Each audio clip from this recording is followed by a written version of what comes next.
A Bíblia nos revela claramente que haverá um homem que tomará o controle de todas as coisas e que governará o mundo como nenhum outro líder da história da humanidade conseguiu fazer. Esse homem será carismático e terá um discurso que conquistará a todos. Seu poder de persuasão convencerá os habitantes da terra de que em suas mãos todos os problemas das nações enfim serão resolvidos. A verdade é que o mundo nunca terá visto alguém tão poderoso, influente e inteligente como este homem. E isso vai acontecer por um único motivo, o de que ele terá em suas mãos o poder vindo diretamente do inimigo de nossas almas, Satanás. Veja o que a Bíblia diz sobre ele em 2 Tessalonicenses capítulo 2. A vinda desse perverso é segundo a ação de Satanás, com todo o poder, com sinais e com maravilhas enganadoras. Ele fará uso de todas as formas de engano da injustiça para os que estão perecendo, porquanto rejeitaram o amor à verdade que os poderia salvar. E quem é este homem? Eu te pergunto. Ele é o Anticristo, o ser maligno que irá se levantar contra Deus e se exaltar acima de todas as coisas, a ponto de se assentar no santuário do Senhor e afirmar que ele mesmo é Deus. E ele vai fazer tudo isso porque ele deseja o mesmo que o diabo sempre desejou, ocupar o lugar do Deus Altíssimo. Em Isaías capítulo 14 está escrito assim: Como você caiu dos céus, ó estrela da manhã, filho da alvorada! Como foi atirado à terra, você que derrubava as nações! Você que dizia no seu coração: Subirei aos céus, erguerei o meu trono acima das estrelas de Deus. Eu me assentarei no monte da Assembleia, no ponto mais elevado do Monte Santo. Subirei mais alto que as mais altas nuvens, serei como o Altíssimo. E a pergunta que fica é: quando o Anticristo chegará à Terra? Será que ele já nasceu e está apenas aguardando o cumprimento das profecias bíblicas para ser anunciado como aquele que vai salvar o mundo? É exatamente sobre essa questão que nós vamos tratar neste vídeo. Eu vou te provar que o Anticristo já está por aqui, agindo sem que nenhum de nós o perceba, ok? Mas antes de começarmos, eu quero muito que você se inscreva aqui no meu canal. É só você clicar no botão inscrever-se, que está aqui abaixo do vídeo, e do lado vai aparecer um sininho. É muito importante que você ative o sininho para receber todas as notificações sempre que eu colocar um vídeo novo, tá bom? Todos os dias às 5 horas da manhã, 4 horas da tarde e 8 horas da noite, eu tenho colocado orações, mensagens de fé, tudo para te fortalecer na caminhada com Deus. Então venha participar junto comigo, amém? Então vamos lá. O Novo Testamento nos conta que Satanás tentou Jesus em 3 momentos diferentes enquanto o Senhor jejuava no deserto, se preparando para assumir o seu ministério aqui na terra. Em um primeiro momento, ele veio até Cristo e quis convencê-lo de matar a sua fome, transformando pedras em pães.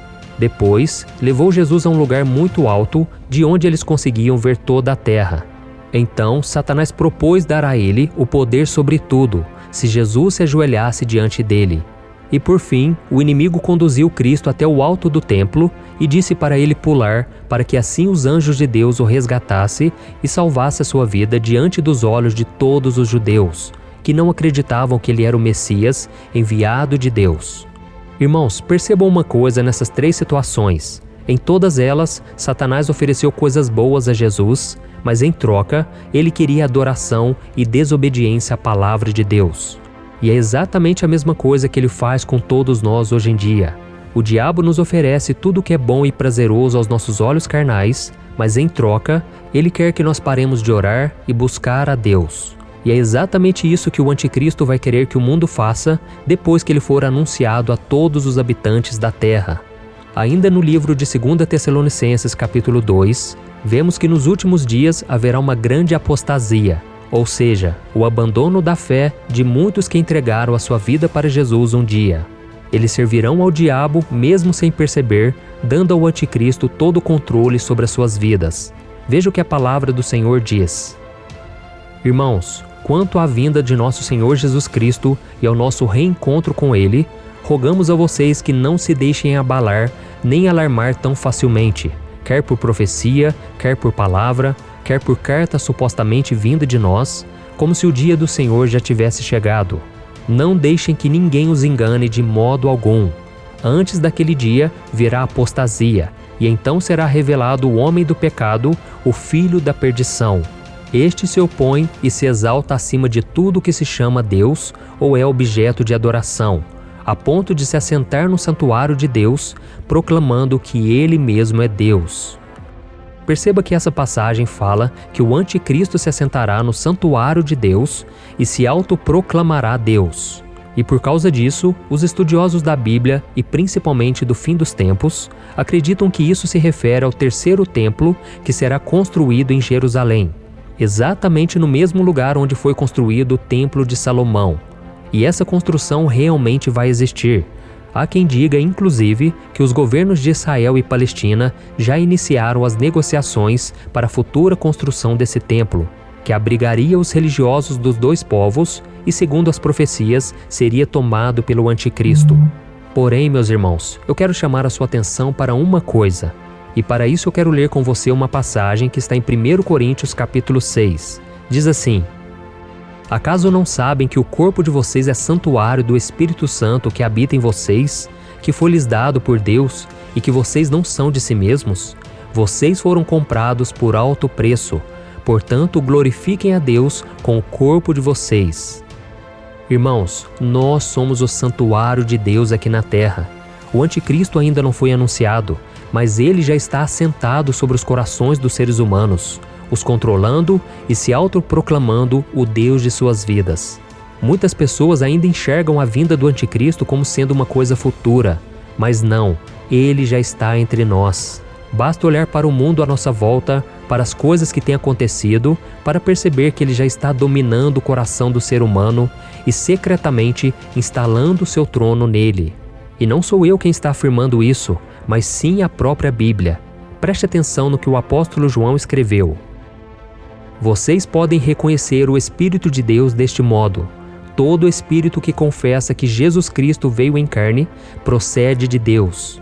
Mas todo espírito que não confessa Jesus não procede de Deus. Esse é o espírito do anticristo, acerca do qual vocês ouviram que está vindo e agora já está no mundo. Então o conselho que eu te dou é: não fique esperando pela construção do terceiro templo de Jerusalém e nem pelo anúncio do acordo de paz entre as principais nações e religiões. Em vez disso, vigie para que você não dê espaço para o inimigo na sua vida. Não permita que o espírito do anticristo domine o seu coração e faça dele o seu templo. Antes, você precisa entregar o seu coração e a sua vida a Jesus Cristo, porque somente Ele tem o poder para destruir o inimigo. Amém? Deixe que Cristo governe a sua vida, suas palavras, o seu modo de agir, e não seja mais um daqueles que se desviaram da fé e voltaram a viver uma vida de pecado como se Cristo nunca fosse voltar. A maioria dos sinais que antecedem a volta de Jesus já se cumpriram. Ainda assim, muitos duvidam e dizem que essas coisas sempre existiram e que as gerações passadas também achavam que Jesus voltaria na época deles. Mas irmãos, nós devemos tomar muito cuidado, porque agora os sinais estão muito claros e não podemos ser pegos de surpresa, vivendo em desobediência à palavra de Deus. Então, se você ainda não se arrependeu dos seus pecados e recebeu Jesus como seu Senhor e Salvador, saiba que Ele te ama muito e Ele está esperando a sua decisão. Veja esse alerta do Senhor para cada um de nós. Antes de tudo, saibam que nos últimos dias surgirão escarnecedores, zombando e seguindo as suas próprias paixões. Eles dirão: o que houve com a promessa da sua vinda? Desde que os antepassados morreram, tudo continua como desde o princípio da criação. Mas eles deliberadamente se esquecem de que há muito tempo, pela palavra de Deus, existiam céus e terra, esta formada da água e pela água. E pela água, o mundo daquele tempo foi submerso e destruído.